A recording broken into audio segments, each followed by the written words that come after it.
If there is any hope left in salvaging this season, it's Iowa week. You have to win. Homecoming against the Hawkeyes. Live call-in show. Let's talk about it.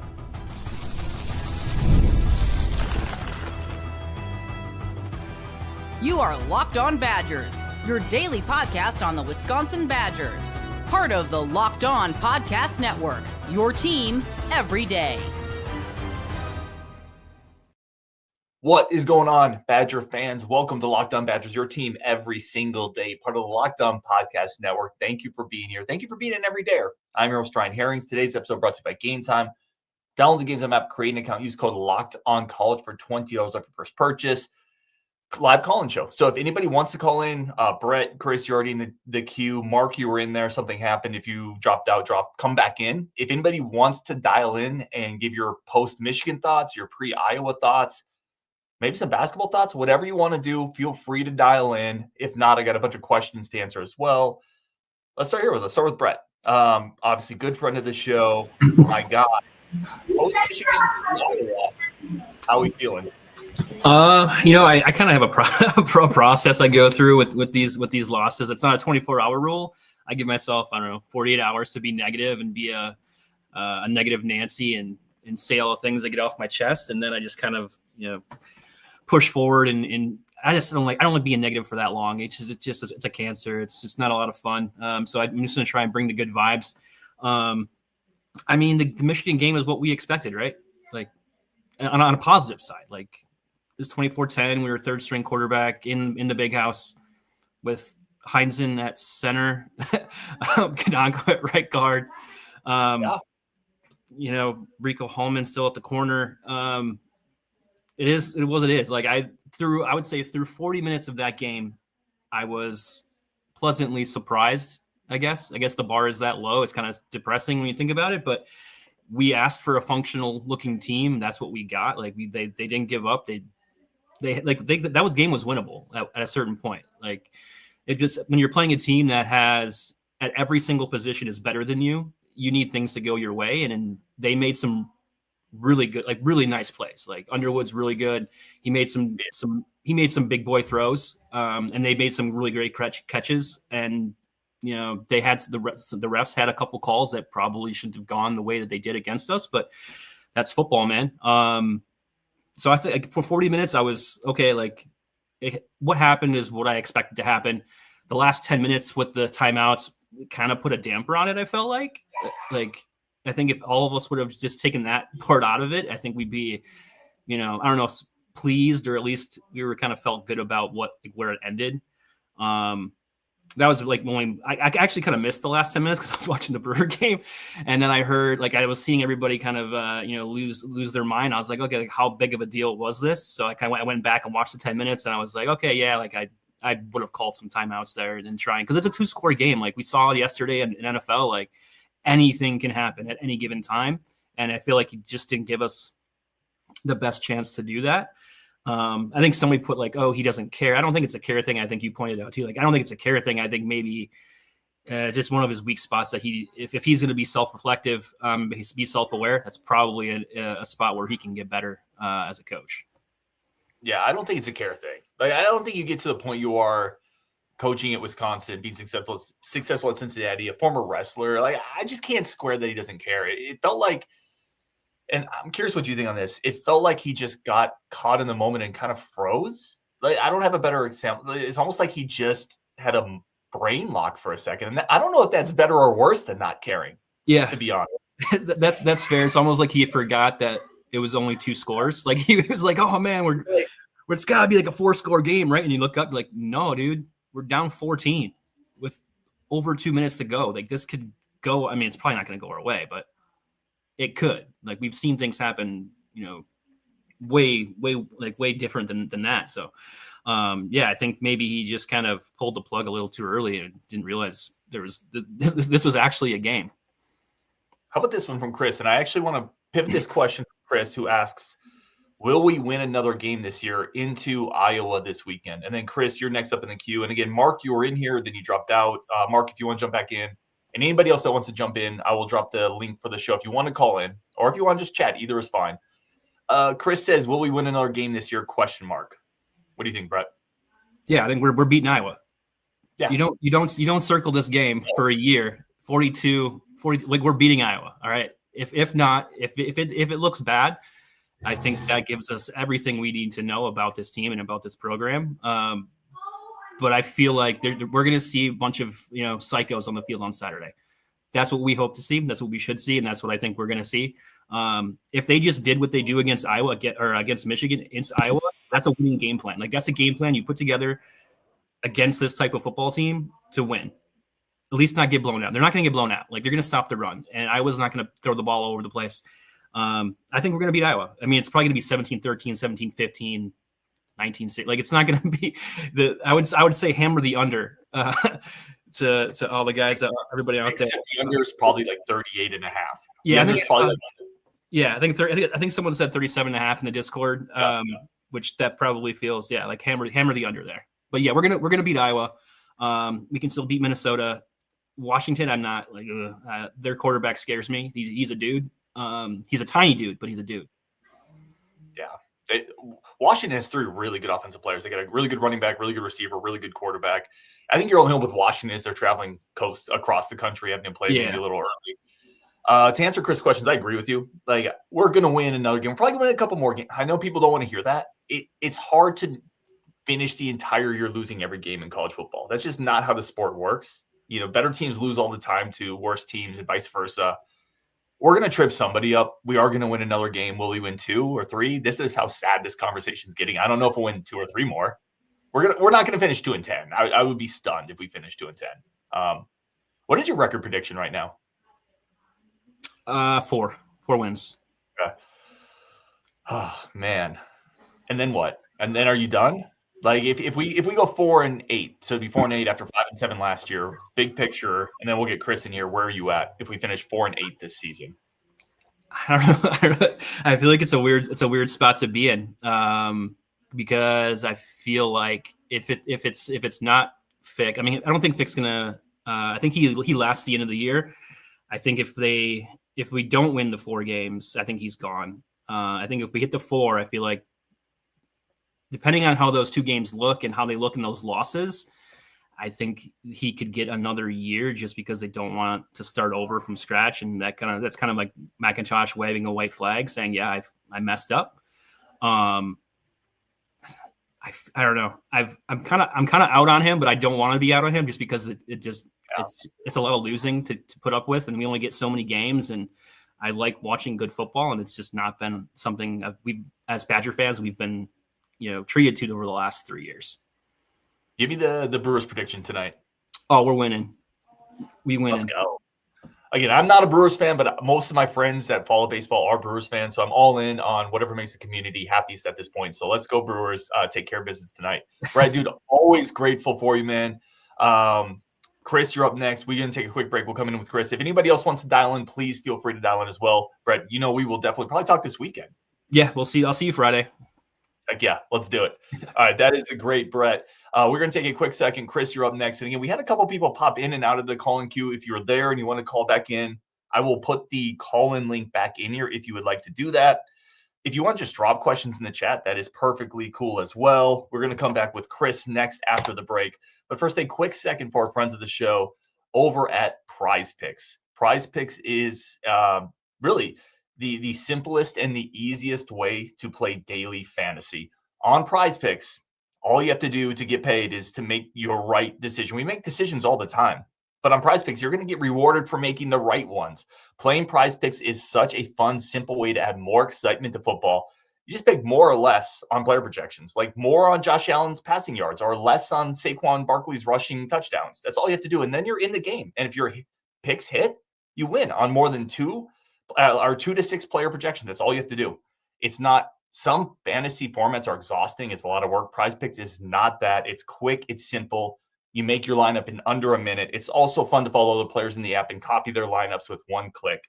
Download the Prize Picks app today. Use code LOCKEDONCollege to get $50 in lineups after you play your first $5 lineup. That's code LOCKEDONCollege for $50 in lineups after your first $5 lineup. Prize Picks, it's good to be right. Today's episode also brought to you by our great friends over at Square. Your neighborhood and every neighborhood spot runs on Square. Square is the incredible place to bring all those little neighborhood barber spots, bars, sports bars, grills, taco joints, whatever it is, it all runs on Square. And it's those spots that make your neighborhood incredible. And when you shop those spots, you're not just going out to get food, you're supporting people in your community. You're supporting your neighbors. You're supporting the people that make your community go round. You're going to get better products at better prices and support really amazing people. Right now, over on Square, Square is a proud partner of more than 4 million neighborhood businesses around the world. Go to square.com/go/lockedoncollege to learn more. But before you do, go support your favorite neighborhood spot. You will be glad and happy that you did. Let's come back into this. Chris, my friend, dude, thank you for being patient. Welcome back. Welcome. Thank you. I'd say welcome back, but you're here every day. I am here every single day. Post-Michigan, pre-Iowa, wherever you want to go with this. Post-Michigan, I think we got what we expected. I want to say that our run defense was actually better than expected. A top 20 team. I think we knew that running back could break tackles and get big plays. I think we did a pretty damn good job against him, honestly. Mm-hmm. We're not at such a crummy place that I'm going to make excuses for the 2 missed pass interferences. If you're going to let the refs control the game, that's on you, dude. I'm torn about Fickell. I wonder if he's not holding back good coordinators, or if the coordinators are in the same mold as him and we just don't have any coaches. Blazek, again, is he a victim of injuries, or did we just buy into too much hype and we're waking up from a hangover and that 10 turned into a 2 pretty damn hard? I don't know. It's probably some combination of all of it, right? I mean, I tend to think it's always a combination of a lot of things. I truthfully believe that too. I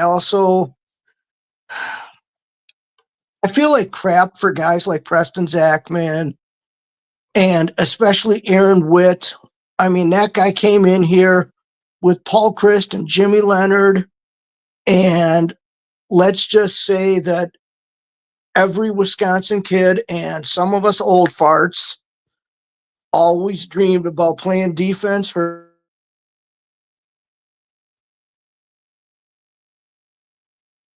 Oh, I think I lost you, Chris. Oh no, I lost Chris. In the chat, do you guys still there see we go. me? Okay. Oh, I lost you. Oh, you're back. You're back. You I made see. it. I see you. I don't know if anybody else can, but I see. I think we're back. Whatever happened, I think we're back talking, which is the important thing. Let me ask you this. Do you feel better? Because you were pessimistic kind of coming into the Michigan game. Do you feel better about it now, or did it not move the needle at all for you?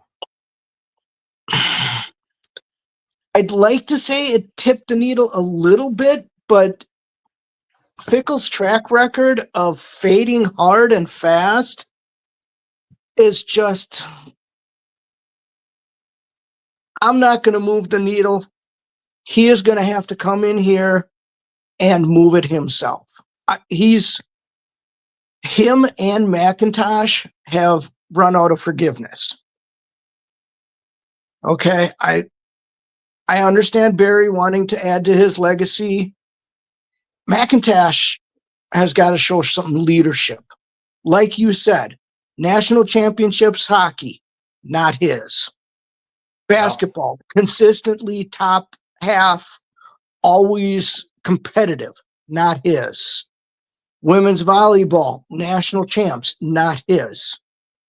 I think right now we're suffering from McIntosh's ego and Fickell being in way over his head. Like everybody said, Fickle had 3 All-Americans at Cincinnati and outclassed the entire conference. You know, my greatest concern is that we win against Iowa. Maybe Bielema gets cocky and we hang in there. Maybe Ohio State or Oregon look past us for the first half and everybody's thinking, oh my God, oh my God. But again, what happened last year at Penn State? What happened at Oregon? We were competitive and then we faded. I don't want to say 2-10. God, I was so hopeful for like an 8-5 this year because I thought, you know, we were going to improve greatly. Because I thought, okay, it's a fluke that we lost all 5 games last year. Now I don't know. I'd like to think we can beat Iowa. I think our best option is to get Vinny on one side, Trek on the other, put Ballard with one of them. Ballard just run like a bat out of hell. Trek and Vinny cut in.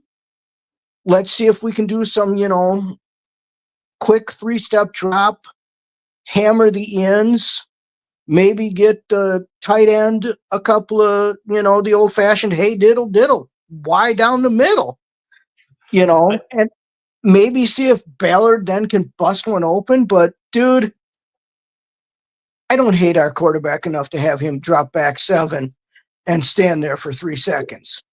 You can't do it with this line. You can't have a 7-step drop. You're a 49ers fan, and I wouldn't even let you do that. Oh, man. Talk about bad offensive lines. Both of my teams don't have an offensive line that can keep their quarterbacks upright right now. I'm a Packers fan. Did you see what happened to us? I mean, who on God's earth would have told you, and you would have believed that there was not a single good offensive line in the state of Wisconsin? I mean, we grow 6'7", 330-pound guys in every cornfield in the state. The problem is our 6'7", 300-pound guys, and then I got to let you go because I got Family Man Time, Mark, and Badgers for Life next. Our 6'7", 300-pound guys are at Penn State, Minnesota, Indiana, Ohio State. Each of those teams that I listed, I'm probably missing some. Iowa State, another one. Each of those teams has a starting offensive lineman from the state of Wisconsin in their starting 5. Like, that's a problem. Now, I'm going to leave you with one positive. Do it. Kirk Penny left. How much difference is Brad Davidson going to make in the intensity and defensive mindedness? We know we're losing a little offense with Penny. He was a genius. Does Davidson bring us that offensive or that defensive edge that you and Rajiv and Nolan have been looking for? I mean, you and Nick Olson were saying, can we play defense? Does Brad Davidson put that over? I mean, the guy was the king of drawn charges, but does he give the defense an edge? And can he teach that defense? It's a good question. I do think he helped. Like, I think he's a natural coach is what I'd start with. I don't think you come in as a freshman and play right away for a Big Ten team if you don't understand with his athleticism. Like, he's not a plus athlete. He played because he's really sharp. He knows basketball. He understands it. He's a competitor. I think he's wired to be a coach, and part of his skill set is defense. So I think it's going to help for sure. Ultimately, I think from a 32 to a Sweet 16. I hope so, man. I hope so. God, don't we all? We could all use a nice second week run, couldn't we? Well, everybody in the state could at this point. Chris, man, as always, dude, I really appreciate you. Call back in after we beat Iowa because I think it's going to happen this weekend. I do. Dude, I wish I could be there, but you picked the one weekend where I actually have some work this weekend. Quit your job. Yeah, I've been unemployed for too long, dude. But if you do something on Sunday, Packers game Sunday. I'll think about it. I think I got to fly out Sunday from my other job, unfortunately. I think I fly out Sunday in Atlanta. But we will definitely sync up at some point, and we're going to do another meetup for basketball. So for anyone that's into that, we did one last year for Oregon. which they Hell lost, yeah. of course. But we're going to do that again this year. So, well, are you a jinx then? It's not been pretty. I was at the Maryland game, Penn State last year, Ohio State the year before, Oregon basketball. I was at the spring, the launch, where that didn't work well. It's not been pretty, my friend. Dude, do we need to buy you some new clothes so that you can get that jinxed clothing off of you? I don't know what's going on. I mean, are you wearing your lucky socks? You got your good underwear on? I mean, I got my bird dogs on, so that's a start. I think we get Iowa this weekend, and then someone can rip that monkey off my back. Can figuratively rip that thing off my back. God, I hope so. Yeah, let me drop off for a second here. I got to get my sponsor, then we're going to come back with Family Man Ty, Mark, Badger Fan for Life are all in the queue as well. Always really good talking to you, dude. Dude, love it, man. Chris, keep calling in, my friend. All right, man. You have a good one. Dropped off too quick. He was saying on Wisconsin, though. I want to make sure those words from Chris got in here. We're going to take a quick second. Coming back with Family Man Ty, Mark, Badger Fan for Life are all in the queue as well. Today's episode also brought to you by our great friends over at Gametime. If you want to get tickets, the place I get tickets, if you want to be like Ryan, and oftentimes you probably don't, by the way. A lot of Ryan's life has been filled with terrible decisions. You probably mostly don't want to be like me, but getting tickets, you do want to be like me because I get the cheapest, best tickets over on Gametime delivered into my email before I get to the stadium at the best prices, the quickest logistics, flash deals to every type of event I want to get to. And I get those tickets on Gametime. If you want to be like me in this aspect of life, let's get those tickets on Gametime. You're going to save money. You're going to get better tickets. You're going to know exactly the type of seats you're going to get. It is the easiest way to get tickets in 2025. Right now, take the guesswork out of buying tickets, football tickets with Gametime. Download the Gametime app, create an account, use the code LOCKEDONCollege, and you're going to get $20 off your first purchase. Terms to apply again. That's promo code LOCKEDONCollege for $20 off. Swipe, tap, ticket, go. Download Gametime today. Now let's come back in here. Family Man Ty, you are up next, my friend. It is always excellent to see you. Hey, how you doing? Good, man. Really quick, do you remember, because we talked, you called in on my preseason call-in show, and we were so excited for this team, man. Oh, yeah. Yeah. Oh. It was optimism. I mean, we went so long without watching football. I mean, it was one of the longest off seasons, and it's kind of like that played a part in it. And, we had a healthy quarterback. We had some intriguing pieces. So we were just excited. Yeah. Where are you at post-Michigan first? And then we'll get into pre-Iowa. Man, I was so ecstatic after that first drive. I was like, man, we really turned the corner. I mean, I feel like we finally came out with that juice that we need to come out with. And if we can just replicate that each and every game, I don't know what we did different. But if we can just replicate whatever we did to come out with that energy and smack other teams in the mouth before we get smacked in the mouth and just hang on to that energy, we'll be fine. But it's like I keep on hearing, as soon as we see adversity or face adversity, we fold. And it's just uncharacteristic. It really is. But to answer your question, I'm a little bit more positive after that game. Coaching really let me down, to be honest. Some of the coaching that really let me down, not the team, but coaching. So I'm really looking at the coaching like, what are we doing here? You guys have to set us up for success, and it's some play calling, and the timeout situation with Fickle at the end of the game really is discouraging. Let me ask you this, man, because I've had some people tell me, hey, Ryan, you overreacted to the timeout stuff. I've had other people tell me, Ryan, I agree. I thought that those decisions were terrible. I've had someone else tell me, what did it matter? The game was over. I mean, where are you at on that particular decision? Because you know ball. You and I have talked football. Like, where are you at on Fickle's late game clock management, for lack of a better word? Well, use the timeouts. Use the timeouts when you're in position to use them. And we all feel like it should have been when we were on defense. Everybody runs their 2-minute offense or whatever offense. I mean, you design it around first downs, getting out of bounds, anything that stops the clock if you don't have timeouts. Because in every situation, you might not have timeouts. So you practice that. Hey, let's do this 2-minute drill without timeouts. And if you're not replicating that in practice, then you're failing your team. So he should have used those timeouts when we were on defense trying to get a stop. And when we got the ball back, we'll just have to run our offense the way we could have or could have by getting out of bounds, getting the first downs, whatever stopped the clocks in college football. That's what you have to practice, and that's what you have to replicate in those situations.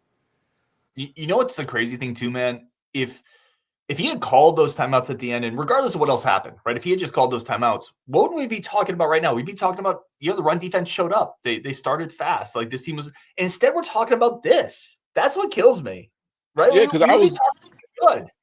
Yeah, I was looking at some of the guys' body language, and it was like they were looking for the timeout. It's like they almost wanted to call it, And I was like, they even get it, but it's like, how are they supposed to give 100% if the coach, I feel like the coach and the players wasn't on the same page.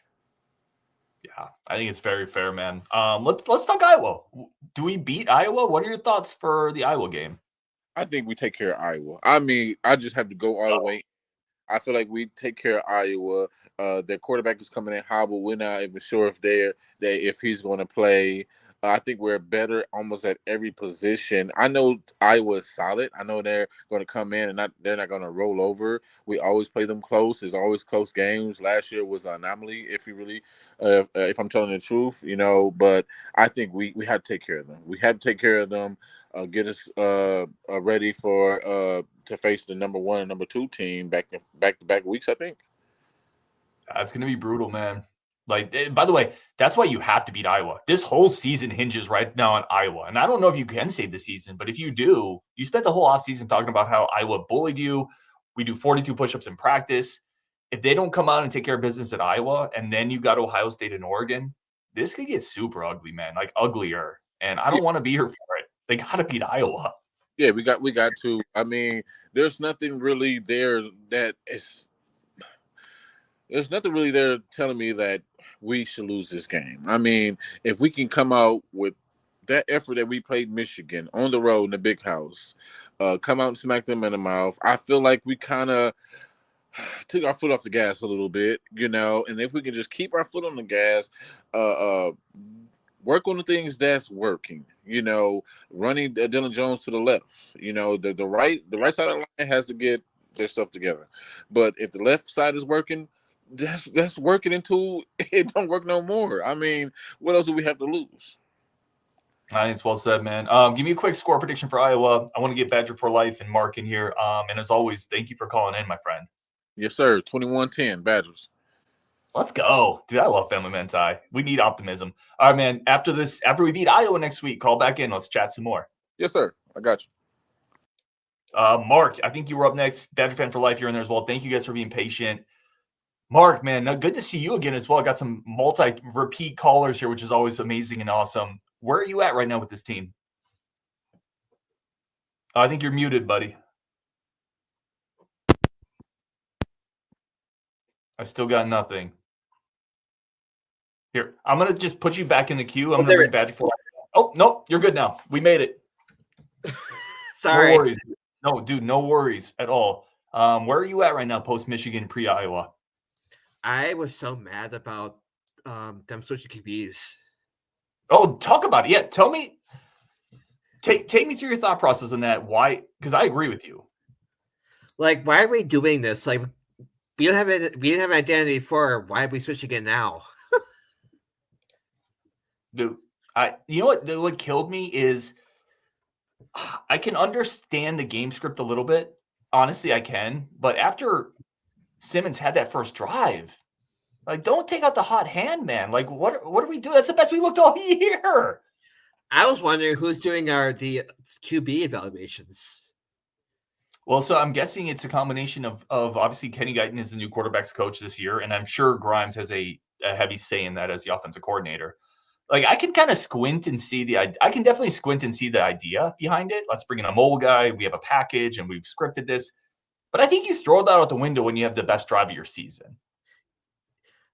I don't know if it was me, but Simmons looked better than O'Neal, so I don't know what the Guyton or I don't know what they saw in O'Neal, because Simmons looked really good.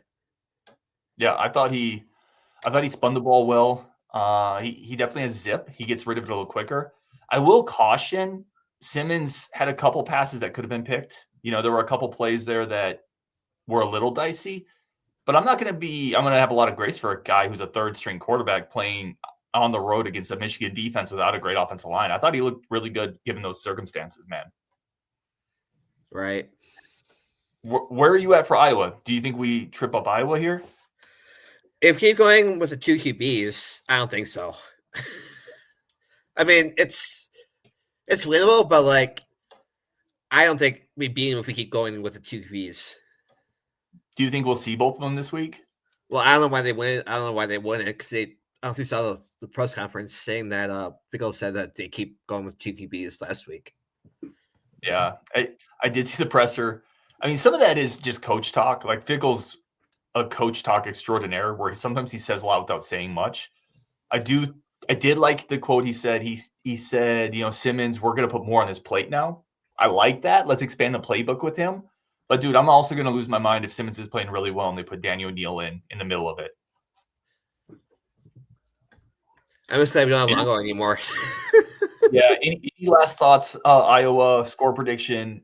Anything else that you want to throw in here, man? And as always, it's incredible to see you. Yeah, I'm gonna go 14-7 Wisconsin, low scoring game. In traditional Big Ten West flavor, let's go. A 21-point total.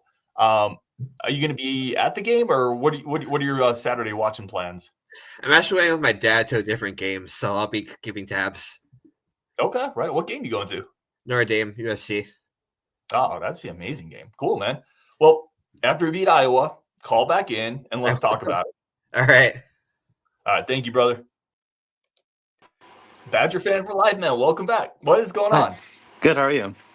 Good, man. Where are you at post Michigan, pre Iowa? Same question I asked everybody else. I felt better after the Michigan game. I thought the offensive line was way better than it has been the last 4 games. Right? I think one bad snap, and it was low, but from a first-time starter in Heisen, I mean, you can't ask for anything better than that. So, I agree. I think he played. It's like corner. If you don't notice your center a ton, that almost means he's doing pretty good. Like there was no horrible snaps. He did whiff a couple times in run blocks, but it's Michigan. And he's making his first start at center. I think that's to be expected. I thought he was fine for the context. I agree with you. yeah, and then I didn't mind O'Neal coming in on that, I think, with a 3rd and 1, but have O'Neal run. Well, I don't know why we gave the Jones up the middle. I mean, they've stopped that all game. So, do you feel better or worse about this team right now after the Michigan game? I feel that we can beat Iowa. I think we could. Ohio State's in one of those spots where it's your typical upset spot. They play in Champaign this weekend. They have us, bye, then Penn State. If you know anything about college football, that's the perfect upset. So, not saying it's going to happen, but it's a recipe for a closer game, though. I think that makes sense. I don't know. We've seen a lot of crazy stuff in football, and I don't know. I think we beat Iowa. I hope we beat Iowa. I'm bringing my Iowa friend with me, so I really hope. We have a locked on meetup event if you're going to be able to make it. I'll just throw it out there. Yeah, where is that happening at? Honestly, I am terrible at logistics. Friday, we're going to go to a place in Cottage Grove, and then Saturday, we're going to be at a bar or two, and then we're going to be at a tailgate. So we'll put more details out. But definitely for you and for everyone else in the chat or watching this, we would love to see everybody this weekend. It'll be Rajiv, Justin, myself, a bunch of other people that are from the community. We're going to get together. I have a few things to give away. Drink beer, talk about the glory days of Wisconsin football. It'll be amazing. Oh yeah. What's something that I'm just going to throw you a question here? What's something that people haven't talked about enough of from that Michigan game? An underrated player, something that stood out to you? We've all talked about timeouts. We've talked about Hunter Simmons. What else stood out to you maybe out of that game? The pressure, I think, that we put Underwood under. All you heard all offseason how great this kid was. He made a lot of throwing mistakes. even with our young corners, he made a lot of throwing mistakes. I mean, going up to Michigan isn't easy, right? Yeah. Like I can't even remember the last time we won there when it was full. So, but I mean, the play calling cost us that game. I think Michigan beat us, but the coaching really didn't help, right? Because like we were playing way too safe, way too I agree. safe. Why we were keep running the ball when the Michigan has one of the best off D front in the Big Ten. I mean, like their corners couldn't stop Anthony. Yeah. So, By the way, Raul says, love your jersey Oh, yeah. from the chat. That's awesome. Look at that thing. So- That's phenomenal. yeah, You know, and, I almost don't know. There was nothing to lose in that game. You were a 16-point underdog. it's just on the road. this plays Play a safe. little more aggressively. Play like it felt like you do you remember? Well, how you might this might be a little old for you, but do you remember? Oh gosh, the Ohio State coach before Urban Meyer. Oh gosh, he's a legend.